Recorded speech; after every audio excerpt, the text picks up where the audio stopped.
Hey everyone, welcome back to the channel. In today's video, I'm going to show you how to create a close friend list on Instagram. It's really simple and easy. First of all, open up the Instagram application in your mobile. Then simply tap on the profile picture in the bottom right corner and go for these three bars in the top right corner.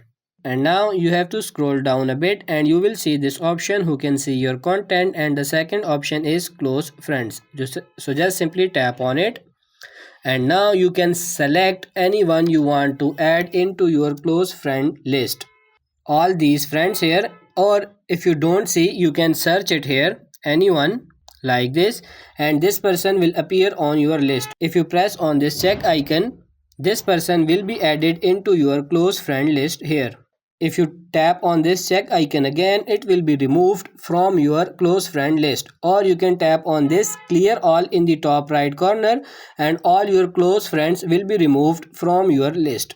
And now if you go to your home page and go to your story, you can select anything into your story here, and then you can simply choose this close friends, and now only your close friends will be able to see your story and not all that people or all your friends.